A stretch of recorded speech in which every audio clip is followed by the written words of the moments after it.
Bonjour les amis, bonjour les cryptopreneurs, c'est Christian et bien c'est Affranchi. La semaine qui s'est achevée a été extrêmement difficile pour certains actifs des crypto-monnaies, surtout les shitcoins. Historiquement, il faut comprendre que le mois de juin, pendant la période du mois de juin, le Bitcoin fait le plus souvent face à une correction. Je vais vous montrer un chart, du moins une analyse de H Crypto, un instant. D'après cette analyse des H crypto, je vais lire ce qu'il a mentionné ici rapidement. Il dit que au cours des 4 années, le Bitcoin a réalisé un, une baisse pendant le mois de juin. Ok, en 2020, le Bitcoin a atteint son plus bas niveau le 28 juin à 9013 dollars. Ok, en 2021, le Bitcoin a atteint son plus bas niveau le 22 juin à 29 500 dollars. En 2022, le Bitcoin a atteint un plancher local sur, je pense, le 19 juin à 19 000 dollars. En 2023, le Bitcoin a atteint son plus bas niveau le 15 juin à 24 900 dollars. Si l'histoire se répète, il est fort probable que le Bitcoin puisse atteindre de nouveau euh, une certaine baisse durant cette période de juin. OK? Donc, euh, la baisse que nous sommes en train de vivre en ce moment s'explique sur le fait que, historiquement, pendant la période du mois de juin, il y a cette baisse, il y a cette correction-là. Et pour enchérir ce que H-Crypto dit, on va un peu jeter un coup d'œil sur l'analyse de Reg Capital. Un instant, je vais trouver la page. Cette analyse de Reg Capital, si vous suivez bien, vous regardez bien son graphique et vous faites l'analyse. Reg Capital, ça c'est un post qui est passé sur Coin Telegraph. Je pense que j'en avais parlé sur ma chaîne il y a environ une semaine. Ils disent que Bitcoin, le prix du Bitcoin pourrait expérimenter un mouvement vers les côtés pour une certaine période de temps, un peu comme ce qui s'est passé en 2023. Comme je vous ai montré tout à l'heure, d'après l'analyse des H crypto. OK? Donc, il estimait déjà que si le prix du Bitcoin va en deçà de 64 000 dollars, il est fort probable que le prix du Bitcoin aille en deçà de 50 000 dollars. C'est une probabilité, ce n'est pas une certitude. OK? Mais après cette baisse-là, on vivrait une hausse vers les 100 000 dollars. OK? Donc, pour ceux qui sont ici pour le long terme, il n'y a pas de souci. OK? Ce que je dis en quelque sorte ici, c'est pour les traders, pour ceux qui créent. Mais si vous êtes ici pour le long terme, vous ne devez pas vous soucier. Et surtout si vous êtes sur des actifs à forts fondamentaux. OK? Donc, c'est juste une question, c'est juste des corrections. Il faut que les gens prennent des profits. Il y a aussi une certaine crainte sur le marché. Par exemple, si je vais sur Coin Market Cap, vous allez voir un instant, Coin Market Cap. Coin Market Cap. Pour voir un peu le Fear and Greed Index. Vous voyez, nous sommes maintenant un peu neutres, mais si vous vous souvenez, bon, pour ceux qui me suivent depuis, vous savez qu'il y a environ un mois, nous étions à 60-70%. Maintenant, nous nous retrouvons au niveau de 49%. Ça veut dire qu'en quelque sorte qu'il y a un peu plus de crainte sur le marché. OK? Les gens paniquent par rapport à ce qui se passe sur le marché. Vous voyez, en décembre, nous étions à presque 82%. En mars, OK, quand les prix du Bitcoin pampaient, nous étions presque à 89%. Donc, c'est le beau rond et aujourd'hui, on se retrouve à moins de 50%, à 48%. Donc, il y a un peu cette crainte sur le marché, ce qui est justifié. Si vous n'êtes pas un investisseur saisonnier, si vous êtes ici pour les aventures, quand vous investissez dans les shitcoins, en parlant des shitcoins, alors on peut regarder où les gens se font niquer, surtout ceux qui sont nouveaux sur la blockchain, les crypto-monnaies qui viennent acheter du n'importe quoi. Alors un peu sur CryptoBubble, voir un peu la performance de certains actifs. Regardez un peu le marché, les gars. Tout est au rouge. Et dans les top 100, regardons un peu la dernière semaine, la semaine qui vient de s'achever. Regardons un peu des projets comme Doc with Art. OK? Un instant, où il est où Doc with Art? Regardez un projet comme Bonk. En une semaine, Bonk a perdu 20% de sa valeur. Doc with Art a perdu 36% de sa valeur. Des projets même au niveau de l'intelligence artificielle comme Tao, moins 11% de sa valeur. OK, donc ça veut dire que tous les marchés sont affectés, mais je pense que d'après mon observation, des crypto-monnaies comme les shitcoins sont beaucoup plus impactés. Alors, un peu au niveau des top 200, regardez un peu la performance de certains actifs.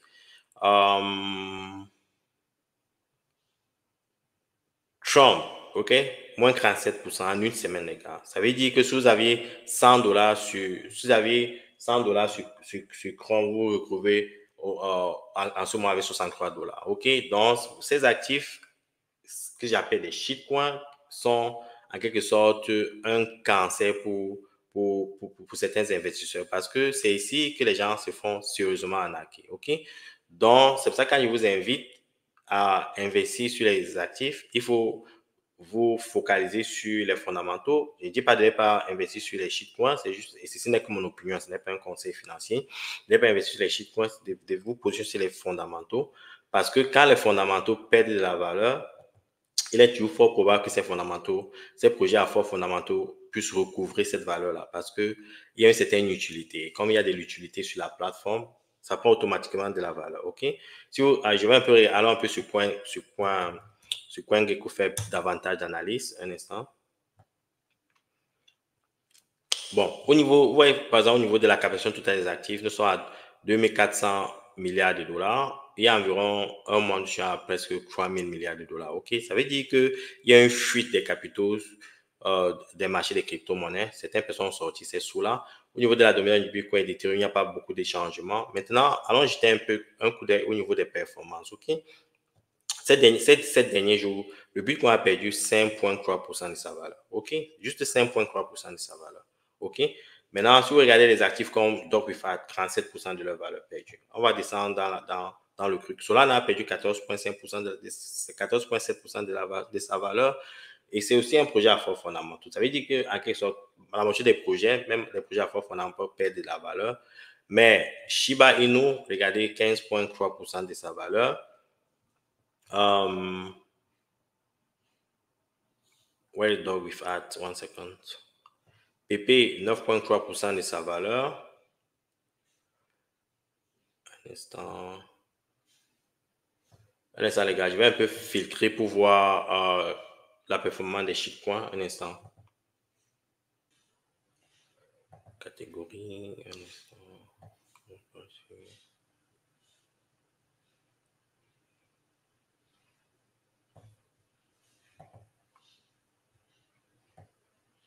Bon, au niveau des meme coins, Dogecoin, 10% de sa valeur, Shiba Inu, 15% de sa valeur perdue. En une semaine, PP, 9,3%, Dog with Art, 36,2%, Flocky, 19,9%, presque 20% de sa valeur. Bonk, 20% de sa valeur perdue.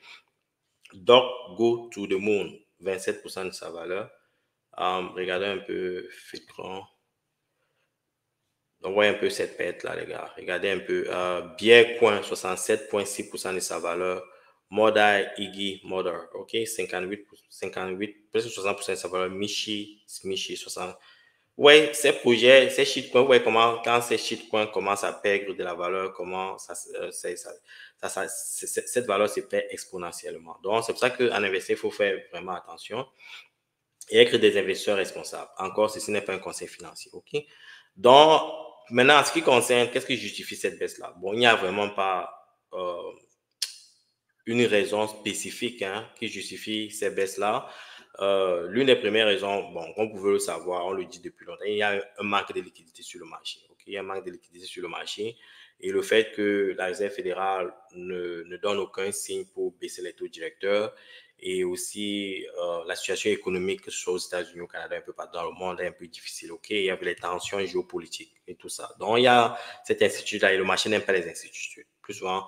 Et quand il y a les instituts, les investissements à haut risque, les crypto-monnaies sont les plus impactés. OK? Donc, c'est un peu ça la raison. Donc, il y a, et au niveau, bon, maintenant, on va un peu regarder au niveau de l'actu pour voir ce qui se passe exactement. On va aller rapidement sur Coindex. Allons sur Coindex, voir ce qui se passe. Un instant, les amis.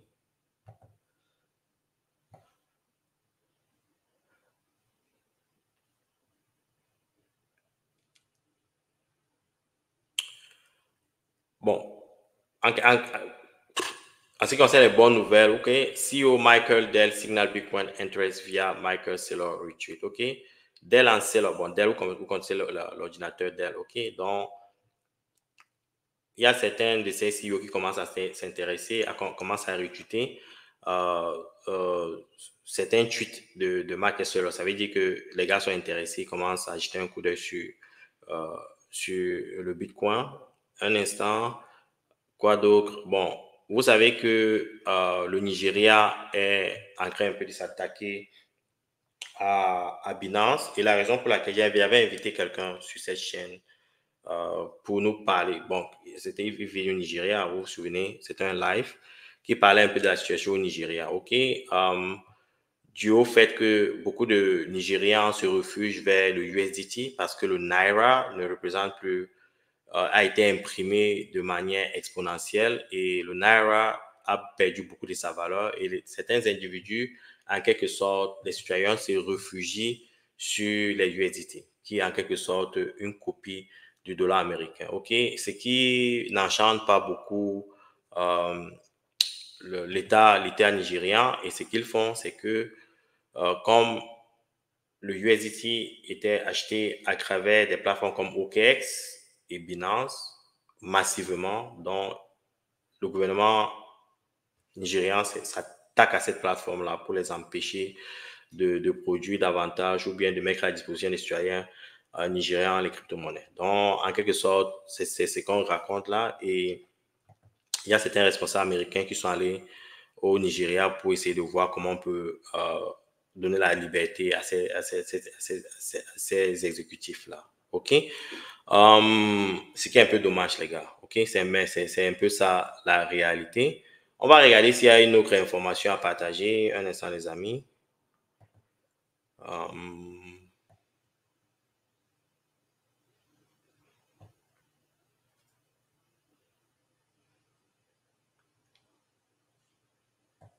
Bon, il y a aussi cette analyse de McKinsey. McKinsey est une très grande compagnie de consultance et de recherche. Ils estiment qu'il n'y aura que 2 trillions, 2000 milliards de tokenisation des real world assets à partir de 2030. OK? Mais ce qui est une bonne chose, ça veut dire qu'il y a une certaine adoption. 2000 milliards de trillions de tokenisation pousserait en quelque sorte la captation des crypto-monnaies en ce moment à presque 5 000 milliards de dollars. Donc, c'est une information qui est bullish. OK? Au contraire, même si c'est en 2030, mais ça en quelque sorte confirme davantage de l'adoption. Et comme je vous ai dit, déjà dit ici, les gars, et c'est un peu le cas dans les projets. OK?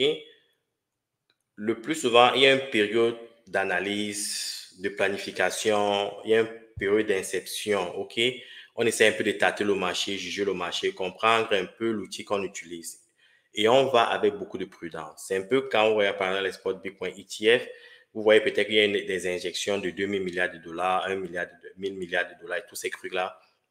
C'est en quelque sorte des tests, OK? Et quand la période des tests a été exécutée et que ces individus, ces institutions ont collecté assez d'informations et ils ont compris ces informations-là parce que quand ils collectent ces informations, ils créent ces informations-là, ils essaient de, à travers ces informations, créer en quelque sorte des insights et à travers ces insights, OK, ils prennent des décisions. C'est là que le vrai argent commence à venir. Au niveau des crypto-monnaies en ce moment, les gars, il n'y a pas les fonds de pension. Aux États-Unis, les gens qui ont de l'argent sur les fonds de pension, c'est là où résident beaucoup les sous. Quand il y aura cette injection des fonds de pension, des wealth managers et tout ça dans les crypto-monnaies, c'est là que ce que Marcus appelle le banana zone. Okay? C'est là qu'on va commencer à se retrouver avec les 12 000 milliards de capitalisation des crypto-monnaies qui correspond en quelque sorte à la capitalisation du marché de l'or et puis 100 000 milliards, comme il estime d'ici 10 à 15 ans. C'est ce qu'on appelle le banana zone. OK? Donc, la baisse actuelle, c'est juste du bruit. OK? Et quand je fais même ces vidéos, pas des baisses actuelles, c'est plus pour vous informer, pour les traders. Mais si vous êtes ici pour le long terme, les gars, c'est Uranus. Il n'y a pas une autre planète dans laquelle on va land. On ira sur Uranus. C'est juste une question de temps. OK? Donc, pas de souci par rapport à ça. Et ceci n'engage que moi. Ce que j'ai dit n'engage que moi. OK? C'est juste mon opinion. Vous faites ce que vous voulez. OK? Moi, je pense que je suis dans cet avion qui va sur Uranus. OK? Dans cette fusée qui va sur Uranus. OK? C'est juste une question de temps. OK? Donc, c'est en ce qui concerne les informations. Quoi d'autre je peux partager? Un instant. Et davantage bullish pour les crypto-monnaies, les gars. OK? pour ceux qui ne comprennent pas comment le dollar est imprimé, il faut qu'on voit un peu, parce que les gens le plus souvent disent que le Bitcoin est une fausse monnaie, ça n'a pas ce qu'on appelle de coût légal, qu'un individu ne peut pas créer la monnaie autre. Mais les gars, voyez un peu comment le dollar américain est produit, ok? Suivez un peu cette vidéo.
Donc, c'est comme ça que le dollar américain est imprimé, les gars. OK? Tant qu'il y aura de la forêt, ils vont imprimer le dollar américain. OK? On coupe du bois, on transforme du bois en papier, on prend du papier, on prend de l'encre et on imprime à travers les imprimantes et on dit que bon, ça c'est le dollar. Les gens adorent le dollar, ils travaillent, ils créent de la valeur, on leur donne du dollar, ils se disent que non, c'est de l'argent. OK? C'est comme ça que le dollar est imprimé. Il n'y a que 21 millions de bitcoins. OK? Il n'y aura pas plus de 21 millions de dollars. 21 millions de bitcoins. Ça crée déjà la rareté. OK? Et c'est ça qui justifie le prix du bitcoin. OK? Le bitcoin, au niveau de sa sécurité, est solide. OK? Donc, les gens ont essayé de hacker le bitcoin. Personne dans le monde n'a réussi à hacker le système du bitcoin. Donc, juste pour vous dire, les gars, si vous ne comprenez pas l'importance du bitcoin, c'est pour ça que je vous invite toujours à avoir quelques satoshis. Si vous ne pouvez pas acheter un bitcoin, achetez quelques fractions du bitcoin. Il est important d'avoir les bitcoins dans votre portfolio. Ça, c'est mon opinion. OK? Il est important. Le bitcoin ira à 1 million de dollars. C'est juste une question de temps. OK? Quand vous voyez comment les monnaies sont imprimées à travers le monde, sans valeur, sans contrepartie, on imprime juste, on prend juste une décision, on décide qu'aujourd'hui, on va imprimer. Et pourquoi? Il faut aussi comprendre une chose. Je vais revenir sur un aspect macroéconomique. Il y a quelqu'un qui m'a posé cette question sur WhatsApp, dans le chat en privé. La personne m'a demandé, voulait savoir si la Fed ne baisse pas les taux d'intérêt. Quels sont les outils que le gouvernement américain a pour pouvoir influencer la liquidité sur le marché? Il est fort vrai que la baisse du taux directeur est un aspect, est un signal pour les banques de créer du crédit, d'accorder du crédit aux entreprises, aux institutions, aux individus à bas coût d'intérêt. Ça veut dire l'accès à l'argent devient facile. Et quand l'accès à l'argent devient facile, ça crée en quelque sorte la consommation. Ça permet aux individus d'investir. OK? En ce moment, il y a cette pénurie de cash sur le marché. Il y a du cash, mais les gens n'ont pas des réserves pour pouvoir investir, pour pouvoir consommer davantage. OK? Donc, ce qui va se passer, vous allez constater, au niveau du Canada, au niveau de la Suisse, au niveau de l'Union européenne, il y a déjà une baisse des taux directeurs. Et récemment, en Angleterre, quoique le taux d'inflation est descendu à 2%, ils ont décidé de ne pas baisser leur taux directeur. Mais voici l'impact au niveau des États-Unis. OK? Par exemple, quand un État baisse son taux directeur, ça a un impact sur la monnaie locale. OK? Et quand l'impact sur la monnaie locale est l'avantage avec ça, c'est que quand ils produisent, ils peuvent exporter à moindre coût. Mais quand ils importent, parce que leur monnaie est basse, leur monnaie est basse, ils importent à fort coût. OK? Donc, il y a des avantages et des inconvénients. Mais comme les États-Unis n'ont pas baissé leur taux directeur, le dollar américain reste davantage solide par rapport à l'euro, par rapport au dollar canadien et autres. Bon, à un moment donné, si les États-Unis ne baissent pas le taux directeur et que le dollar continue à être très cher, il va devenir de plus en plus difficile aux États européens, au Canada par exemple, à la Suisse par exemple, qui ont baissé le taux directeur, d'importer les produits américains parce que ça devient de plus en plus cher. OK? Donc, ils vont se consacrer à une consommation locale. Et si les gens ne consomment pas américain, ça veut dire que ça commence à créer un déficit au niveau des importations et des exportations. Et ça va avoir un impact sur le PIB. Donc, il y a certains aspects macroéconomiques qui vont pousser les États-Unis à baisser le taux directeur. C'est juste une question de temps. Et c'est pour ça que, si vous avez suivi la dernière réunion de la Fed, ils estimaient une baisse d'ici la fin de l'année. Mais ce qui est sûr, c'est qu'à partir de l'année prochaine, quand ils vont commencer à baisser, ce n'est pas des 25 points, les gars. Quand ils commencent à baisser, ça va être 75,1% et autres. OK? C'est juste une question de temps et ça va créer la liquidité. C'est là où le beau run va commencer. OK? Donc, il faut juste être patient. Il y avait d'autres informations, mais j'ai fait plus de 20 minutes. Je vais arrêter là.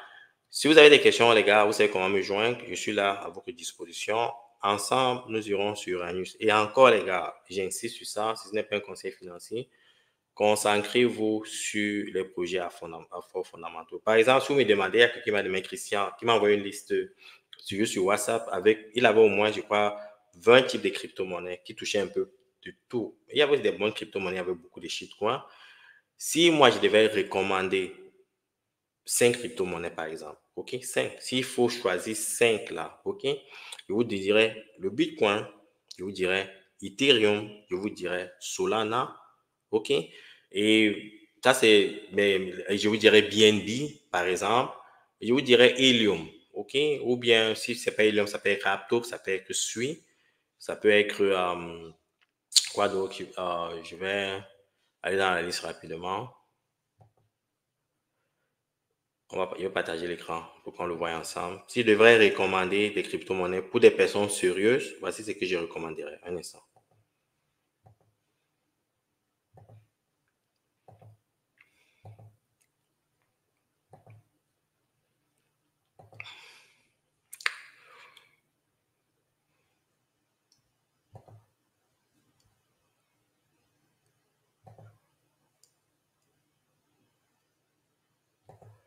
Le Bitcoin, Ethereum, BNB, Solana. OK? Et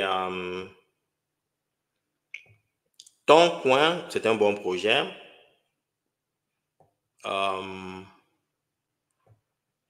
PP, bon, PP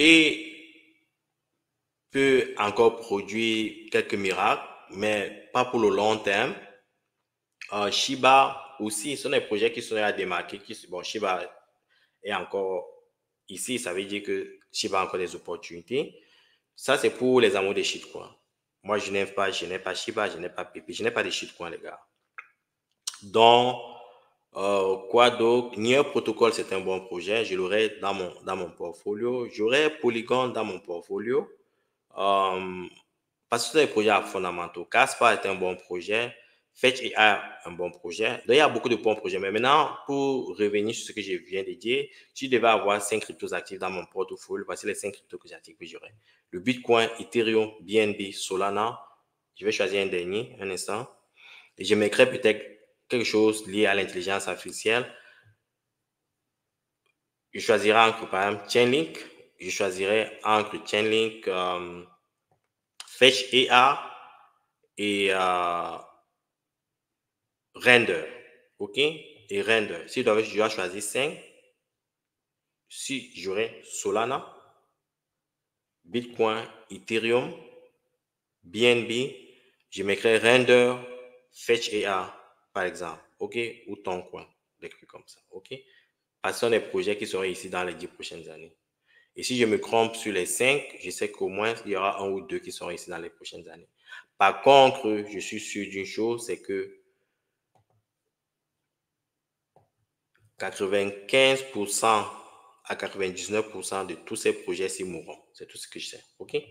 Avec le temps, les gars, je vous souhaite une bonne journée. Si vous avez des questions, c'est quoi me joindre. Ciao.